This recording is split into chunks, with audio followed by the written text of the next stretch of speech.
Dogiteri yarambwiye wa Faisal ni umuvura yarambwiye ati umwana impyiko zarangiritse zabaye ifuyo zikiza kuba rimwe twarayikuyemo ariko nebyi kujya mu Buhinde we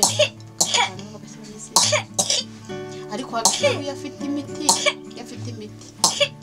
ubona hatandukana no abantu bakunda ibintu kuruta umuntu ku giti cye nabanaga n'abantu benshi nari umuntu uzi kubana ndetse ubu ngubu ugiraho n'ibibazo byakumva nta n'ubona nabibwira ngo dogiteri imbere nyine akibimbwira we yari yambwiye ati kereka nimba wabona amafaranga nka miliyoni 24 ati nibwo wagenda ukanagerayo nyine ubwo urumva no kugutunga biba birimo ubundi ukagaruka uwamfasha wenda nkabona ukuntu nakwishyura iyo nzu icyo cyo kuvuza cyo kivuyeho kuko ni icy'ingenzi murabibona mwese wenda nibyo kurya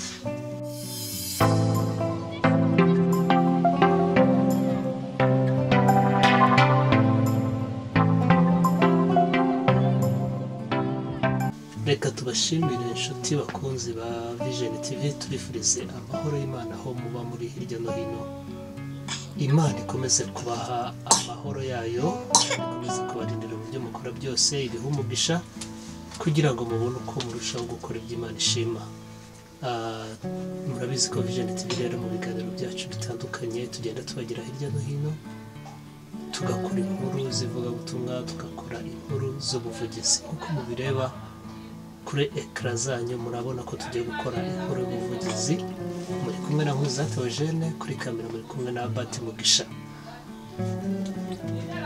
tugiye gukora iyi nkuru ni inkuru mubona ko iteye akababaro bitewe n'uyu mwana muri kumwe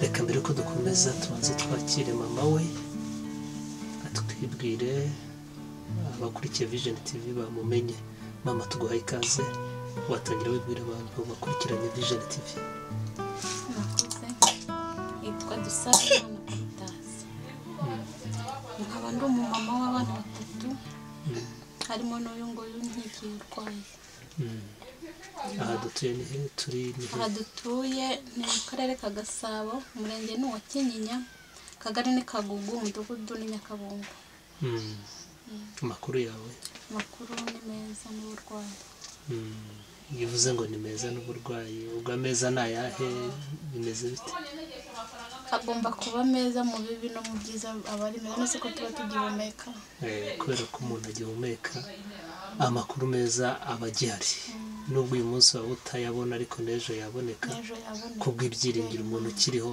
abasha kubaho rero turabona ko uri kumwe n'umwana twamenye ko ufite umwana ufite ikibazo gikomeye turagira ngo urushe kubisobanurira abantu bimeze bite uyu mwana yitwa nde ibibazo bye bimeze bite umwana bamwita Ineza Shanera ikibazo cy'uburwayi bw'impyiko umuvuduko w'amaraso uri hejuru no kuba nta maraso afite kuko akenshi n'ubundi bakunda kumwongerera amaraso nicyo kibazo afite ariko ubu ngubu nyine ikibazo kirenze cyane nuko ntari no kubasha no kujya kwa muganga byatangiye bite byatangiye kivuka cyangwa yaramaze iminsi avutse yaramaze igihe avutse yari umwana mwiza umeze neza yari umwana mwiza ari muzima rwose n'amafoto nuko wenda muyashatse mwayabona yari muzima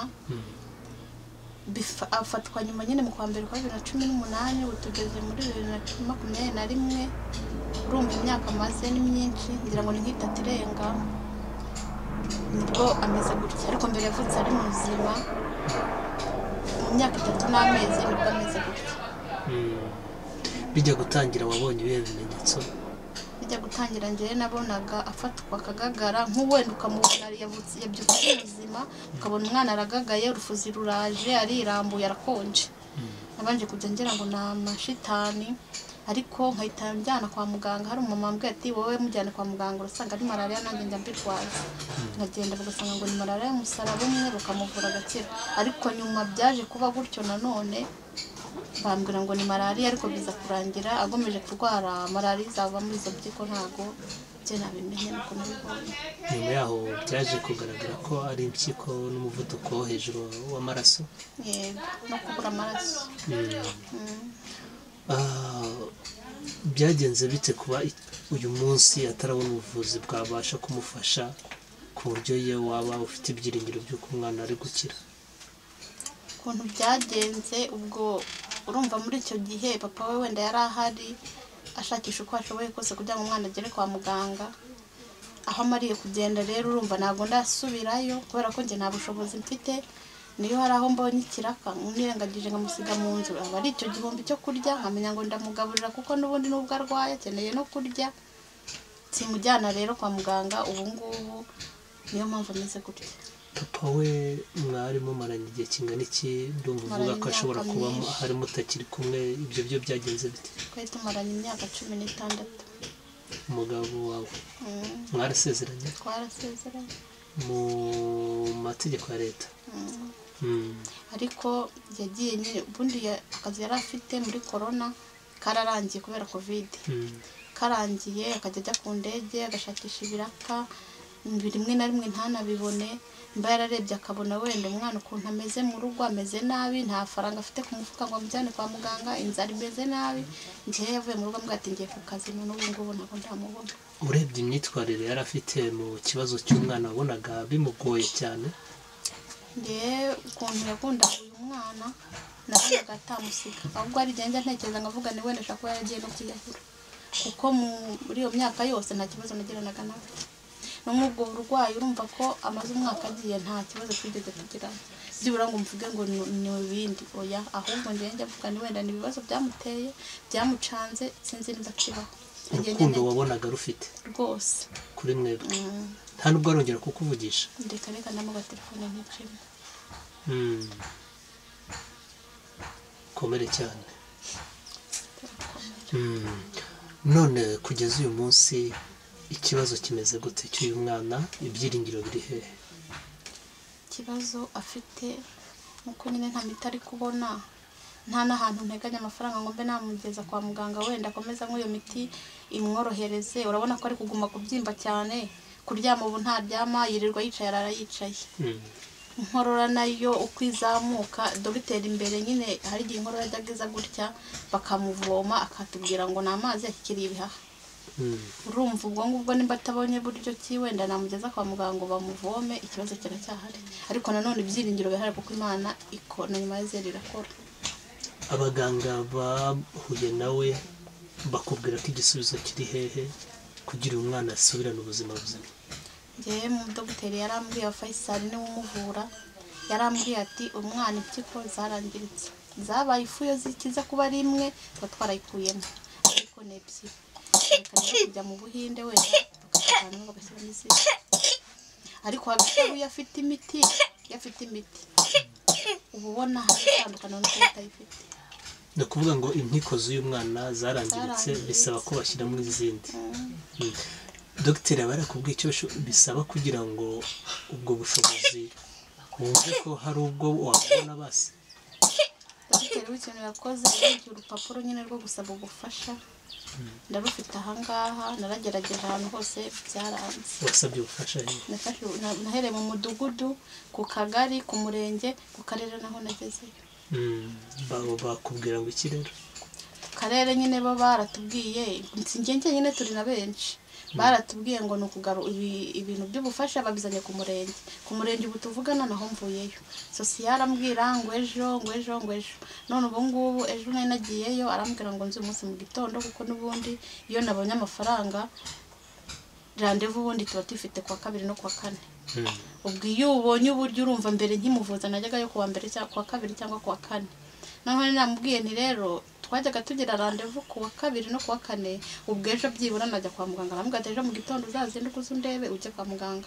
Ubu tuvugana mvuye yarambwira ati nari kuguhamagara nimugoroba, ariko kuba ntaguhamagaye nta gisubizo twabonye, nta mafaranga dufite. ndamubwira se bimeze bite noneho njyewe nshaka ko munyandikira ibaruwa mumbwira ahandi hantu ngomba kujya kubera ko umwana wanjye ameze nabi buri gihe mpora muterura mujyanayo baramuzi arangije arambwira ngo wowe ngo komeza ugende ngo nta rupapuro ndamubwira se ndajya hejuru umuyobozi ntabwo babaza byinshi nyine mise nsohoka ndigendera nuko naho mvuyeyo ntabwo nanasubirayo subiraho kandi bari kunyirukana ubushobozi nturamenya amafaranga nyirizina uko angana ayo usabwa kugira ngo uyu mwana ajye mu Buhinde avurwe ntabwo uzi amafaranga uko angana dogiteri imbere nyine akibimbwira we yari yambwiye ati kereka nimba wabona amafaranga nka miliyoni 24 ati nibwo wagenda ukanagerayo nyine ubwo urumva no kugutunga biba birimo ubundi ukagaruka gase nayakura he kereka nyine hari umuntu Imana ikoresheje simbizi Imana niyo ubundi bifite gahunda y'umuntu mu biganza byayo.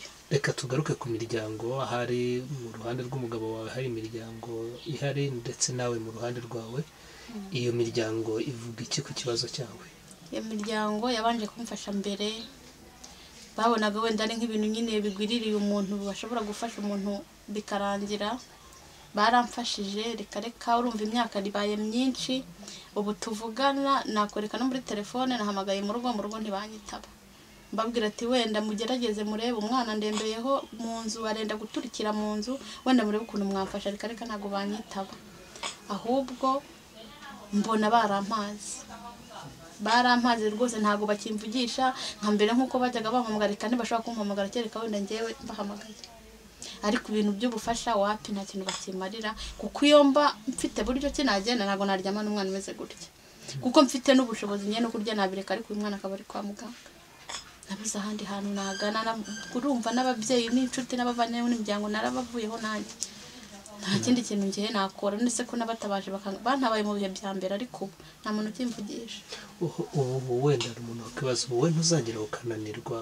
bikakuremerera umwana ukumva hari aho wamujugunya ukamureka ntabwo namujugunya kundemerera byo byarandemereye so ko norowe ntabwo ndaremerewe ariko ntabwo najugunya umwana wanjye nzamugumana mpaka niyo narara ku muhanda nkararana nawe kuko yaramvunye naramubyaye Imana yaramumpaye hari benshi bababuze nubwo yabaye gutya kimwe nuko ishobora no kugira gutya ikamubuza ifite uburyo bwinshi akaba yakira ngongera kubona umwana wanjye ari muzima ntabwo namujugunya umwana n'umugisha nubwo yarwaye bwose ari mu birugira intege nke ariko hoya nzagumana nawe mama rero umuntu yakibaza ngo mu gitondo nabyutse uyu mwana arahari utangiye gupanga uko nabandi baza kurya ufite inzu wishyura ubwo buzima bwitwara mu gute uyu mwana uramusiga ukajya gukora iki ese urya ukuye hehe amafaranga y'ibyo hahisha bigenda bite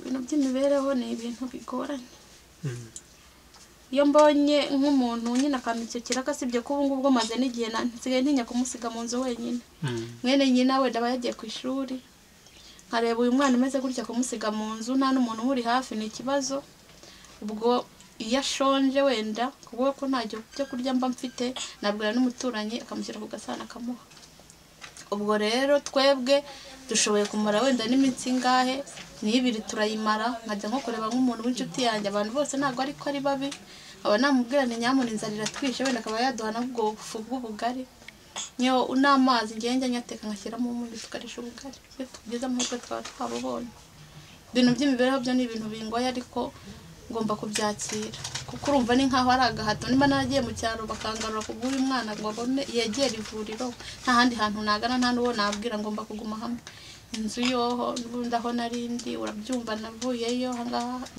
nyiri inzu nawe nimba byari bimurambiye ageze aho ngaho inzira sakambuka ibatirivone byindi hariho ibatiri rishaje mbwiye ngo azabisubize yanga kurisubiza numva ntabwo nari kuba mu nzu irangaye hejuru ndaza nimushyira ahangaha umugira neza niwe wahanyishyuriye ubu ngubu ndahangaha amafaranga nashiramo y'inzu ubwo Imana izigwatiza kuko njyewe nta bundi buryo mbona mfite akazi ngira ntawe ngira wo kumfasha sinzi mbese agataho ngaho iyi nzu yishyura amafaranga angahe inzu yishyura amafaranga 15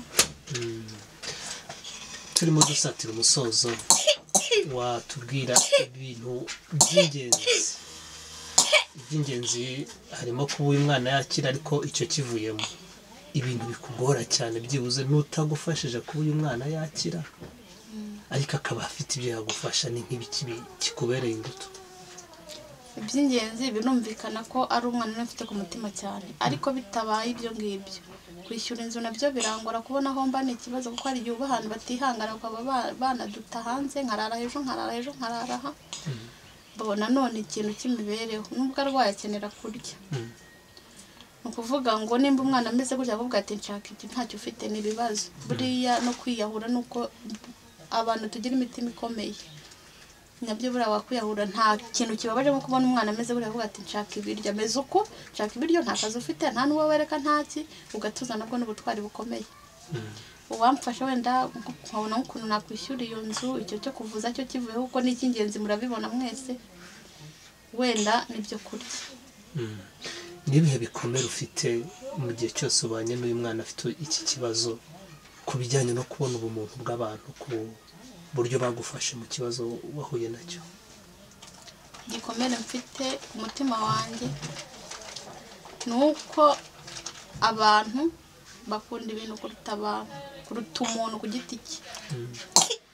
Nabanaga n'abantu benshi, nari umuntu uzi kubana, ndetse ubu ngubu nigiraho n'ibibazo byakumva nta n'uwo nanabibwira ngo byumve. Mbere yego baramfashije pe mbere, ariko ubu ngubu numiwe no kuba umuntu adashobora no kukuvugisha telefone akayikuraho ngo ntumuhamagare kubera iki, kuko azi ko uri umunyabibazo. Njyewe nabonye abantu cyakora Imana ijya igitubabarira, yongeye kudushyira mu mutima w'urukundo kuko byose arabishoboye. Igikomere nagize cyane nuko abantu ugira ikibazo umuntu akakuvaho kandi nta kintu, icyo kibazo ntiwakiteye wenda n'ejo wanakivaho. Icyo gikomere nagize ngewe ku mutima wanjye, kuko buriya niyo umuntu aguhamagaye byibura akakubwira ati waramutse akaguhumuriza, ibyo birahagije. Ariko ubu ndi njyenyine, nta mama nta data kandi mbafite nta n'inshuti nta n'imiryango, njyenyine uko ndeba uku nguku ni njye nirya nk'imana. Kugeza uyu munsi ikintu usigariyeho ibyiringiro ni iki?